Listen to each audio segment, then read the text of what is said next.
Buenas, vamos a hablar de la anatomía quirúrgica del estómago y distintos tipos de gastrectomías. Como siempre, antes de poder hablar de lo que es cirugía, tenemos que tener un rápido repaso de la anatomía del estómago. El estómago es un órgano ubicado en el epigástrico, hipocondrio izquierdo, que tiene forma de una bota de vino con una boca de llegada que es conocida como cardias y una boca de salida que tiene, o sea, en la boca superior de entrada del cardias tiene un esfínter no anatómico, pero sí funcional, y en la parte de salida está el píloro que sí es un esfínter anatómico. Presenta dos curvaturas, la menor y la mayor, y ambas tienen o alojan la inserción del epiplón menor o hepato gastrohepático y el epiplón mayor en sus dos versiones, digamos que sería el ligamento gastroesplénico y gastrocólico.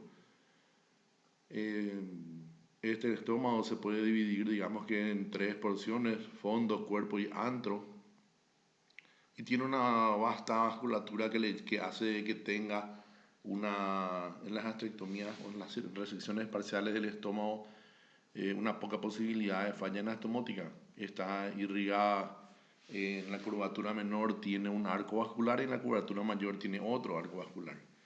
En la curvatura menor están formados por la gástrica izquierda, que es rama directa del tronco celíaco, y en la curvatura y por debajo está la gástrica derecha o pilórica, que es rama de la arteria hepática. La curvatura mayor está formada por las dos arterias gastroepiploicas, que son las que se encargan de poder formar un arco vascular importante a este nivel. La permanencia prácticamente de un suplemento vascular, gracias a los estudios que se hicieron en Japón, prácticamente aseguran la irrigación correcta del órgano. Tiene relaciones con el vaso, con el colon transverso, con el hígado, con el páncreas y con las estructuras vasculares mayores, digamos la aorta que se encuentra por detrás. Y también en ciertas oportunidades, digamos que dependiendo de qué tan lleno esté, podría relacionarse con la vena cava inferior. En el dibujo de abajo se nota claramente la relación con el páncreas, y en el dibujo de arriba con los demás órganos. A la hora de poder hablar de gastrectomías, dependiendo de qué tipo de nomenclatura, se puede hablar de gastrectomías típicas o atípicas, o gastrectomías totales o parciales, o gastrectomías con y sin vaciamiento ganglionar, y dependiendo qué vaciamiento ganglionar sea, otra vez poder dividirlas. Cuando decimos que es típica o atípica, se refiere a aquella que respetan las zonas del estómago. Por ejemplo, la antrectomía o resección de cuerpo y antro gástrico. Y las resecciones atípicas son aquellas que no respetan y se utilizan más bien para procedimientos sobre patologías benignas, como son los tumores de His, y antes, en otras décadas atrás, digamos, de la enfermedad ulcerosa, que prácticamente hoy en día no tiene indicación quirúrgica gracias a los inhibidores de la bomba de protones. El descubrimiento y tratamiento del Helicobacter pylori también hacen de que llegar a una cirugía por una patología ulcerosa gástrica o duodenal sea muy rara. De acuerdo si que tanto se extienden, pueden ser parciales o totales, y como les dije antes, puede haber o no avanzamiento ganglionar de acuerdo a qué patología estemos hablando. Los tumores de His, que son tumores malignos, no requieren de vaciamiento ganglionar, y dependiendo del adenocarcinoma, o sea, del tumor que nace de la mucosa gástrica, dependiendo de qué tipo histológico, qué tamaño tenga y en dónde esté localizado, podría o no necesitar un vaciamiento ganglionar u otro. Así tenemos que los tipos histológicos pueden ser intestinal, difuso, que es conocido también como anillo de sello, o mixto, según la clasificación de Lauren.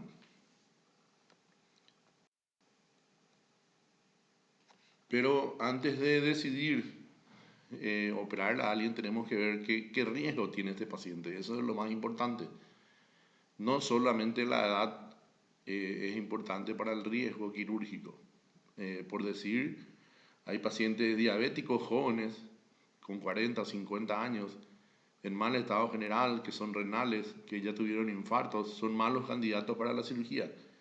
Sin embargo, hay pacientes de 60 años en buen estado general, sin patologías asociadas, o sea, la edad de por sí sola ya no es un indicador de que el paciente pueda o no ser sometido a una cirugía mayor, como son las astrectomías, sobre todo la astrectomía total, con una morbilidad y una mortalidad que podría ser significativa, sobre todo asociada al vaciamiento ganglionar en manos de equipos quirúrgicos que no están acostumbrados a este tipo de cirugías mayores.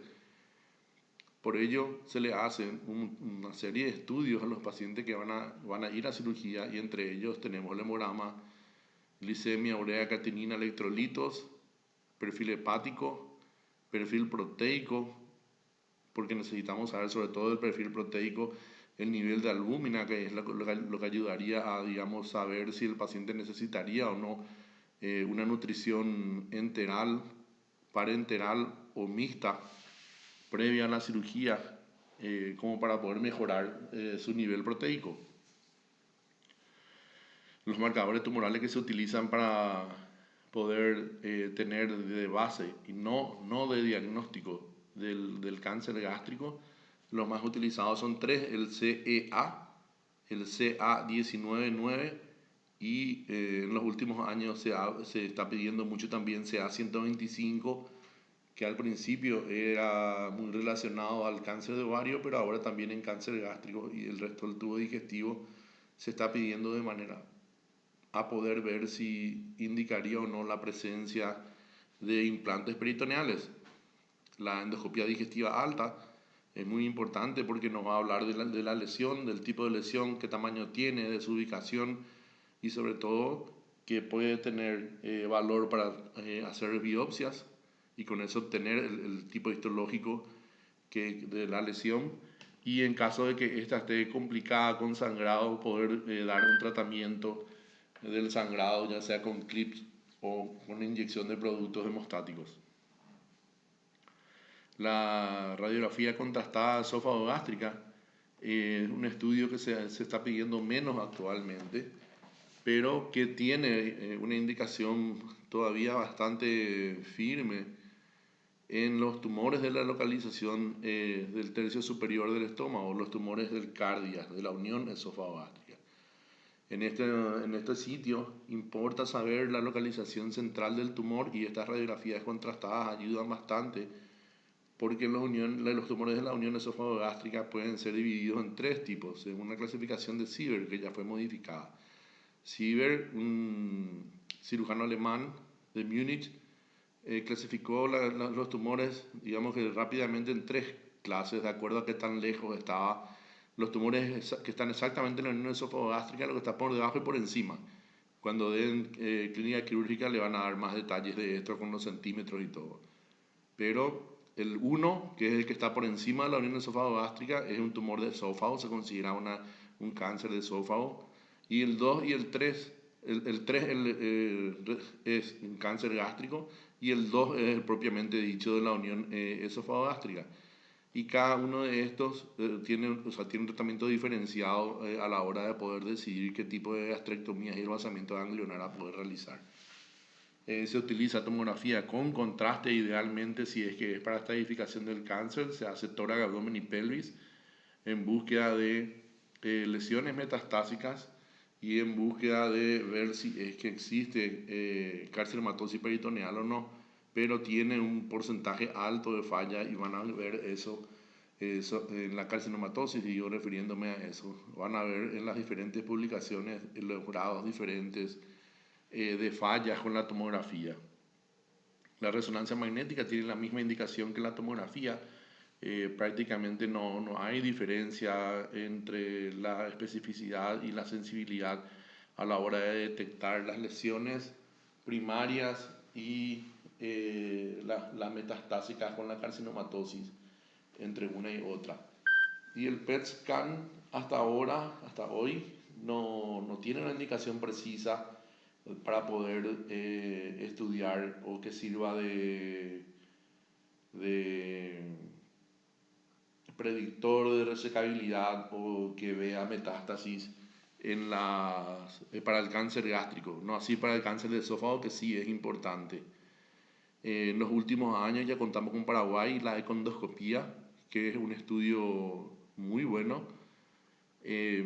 Como su nombre dice, es el ecógrafo en la punta del endoscopio y sirve para poder clasificar tanto el T, la N, de la clasificación TNM prequirúrgica, no solamente viendo por ecografía, o sea, para el T ve la profundidad, y para el N no solamente puede ver el ganglio agrandado, sino que ve también su ecoestructura e incluso pueden punzar los ganglios en búsqueda de ver si es positivo o no para metástasis.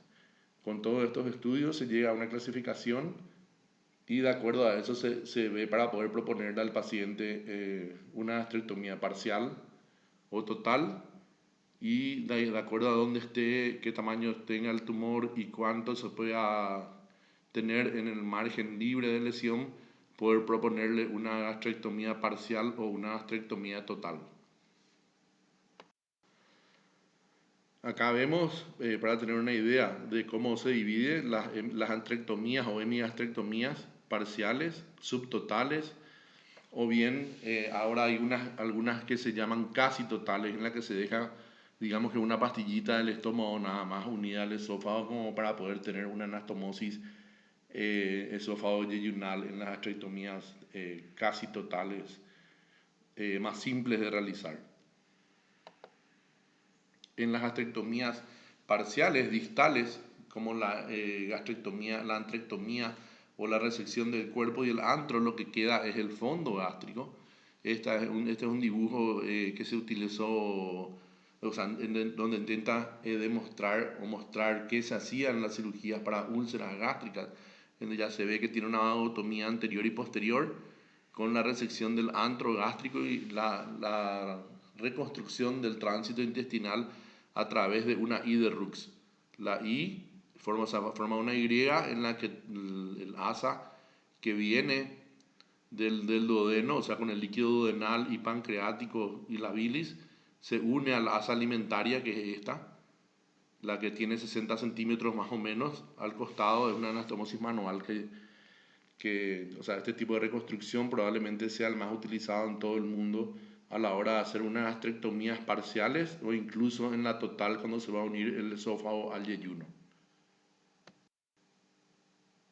Como ejemplos variados, los más utilizados son en la reconstrucción del tránsito intestinal de acuerdo al tamaño de la resección. Muchos cirujanos prefieren unir el estómago al duodeno. Esta cirugía de anastomosis gastroduodenal se llama Billroth 1. Sirve, digamos que para poder mantener que el alimento pueda seguir su camino natural y por endoscopía poder seguir estudiando de manera fácil la anastomosis gastroduodenal y el duodeno en sí. En caso de que haya litiasis vesicular o litiasis coledociana, digamos que el endoscopista podría llegar de manera más fácil hasta la papila y poder hacer un estudio en la colangiografía retrógrada endoscópica. La Billroth 2, que es la anastomosis gastroyeyunal, se hace habitualmente subiendo el intestino por delante del colon y se une el estómago a la cara lateral con tamaños diferentes de bocas. Tiene el problema estas dos tienen el problema del reflujo biliar, o sea, no va a haber píloro en la Billroth 1, y al venir toda la bilis con el jugo pancreático, podrían tener una mayor incidencia de cáncer en el muñón gástrico a los 15 años más o menos de haberse realizado la cirugía. En esta Billroth 2 existen variables en las que se pueden unir el intestino acá abajo formando como una asa en omega, con la ventaja de que la bilis que podría no tener tanto reflujo biliar, usando como puente la unión de la base del asa.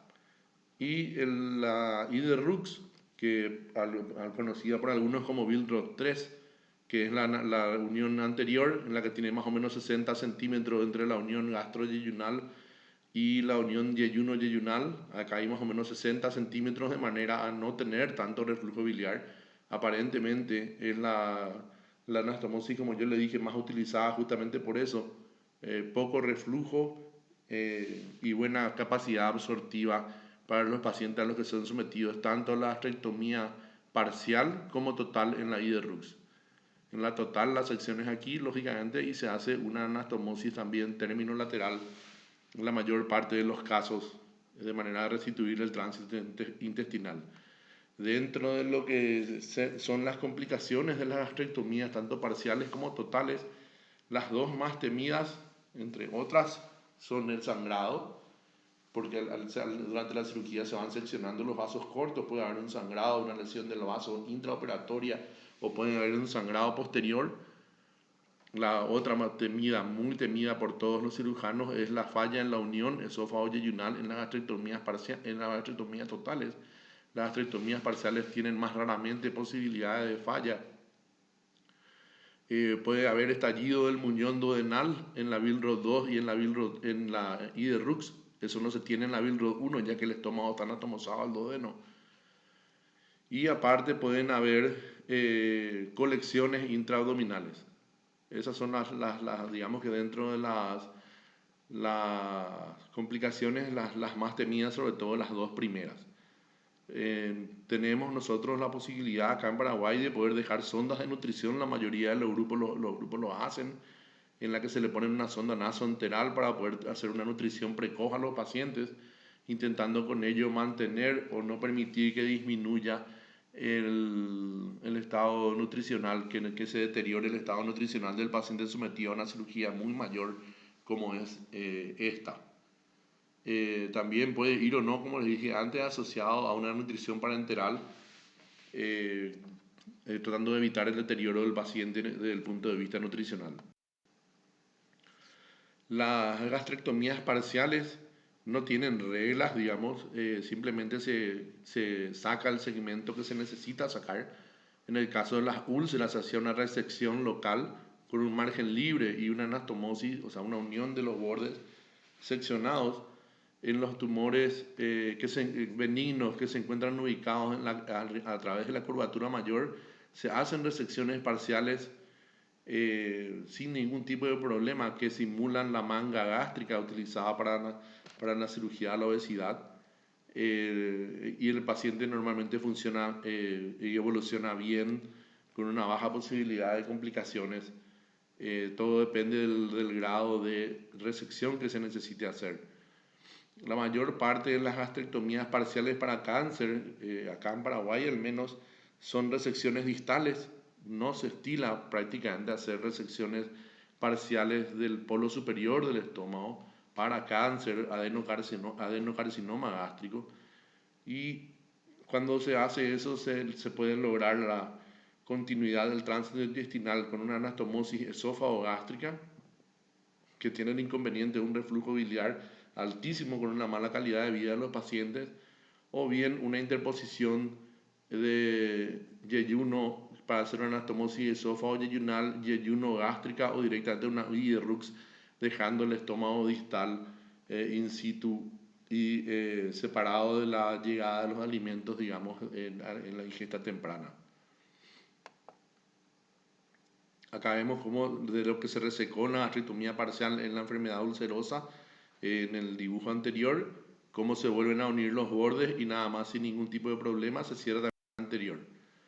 En cáncer gástrico, en adenocarcinoma gástrico, el vaciamiento ganglionar implica sacar unos grupos que son grupos sobre todo denominados según la clasificación japonesa. Los japoneses hablan de grupos ganglionares que pueden ser perigástricos, que se ven en el dibujo de arriba, y los que están un poco más alejados en el dibujo central. Los grupos ganglionares son el 1, que es el paracardial derecho, el 2, el izquierdo, el 3, ubicado a nivel de la curvatura menor, el 4, que puede ser superior en la curvatura mayor, o bien distal, allá más cerca del píloro, el 5 suprapilórico, el 6 infrapilórico, El 7, ubicado un poco por debajo de la curvatura menor en la gástrica izquierda.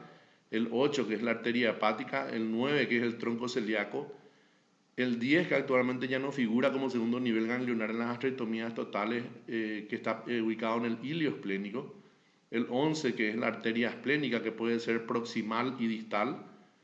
El 12, ubicado en el epiplón menor, es un ganglio o sea, es una zona ganglionar que habitualmente estilamos mucho en Paraguay sacar, no importa si es gastrectomía parcial o total, ni dónde esté ubicado el tumor, porque este estadio ganglionar puede o no estar en el segundo nivel en las gastrectomías parciales de acuerdo a la ubicación primaria del tumor.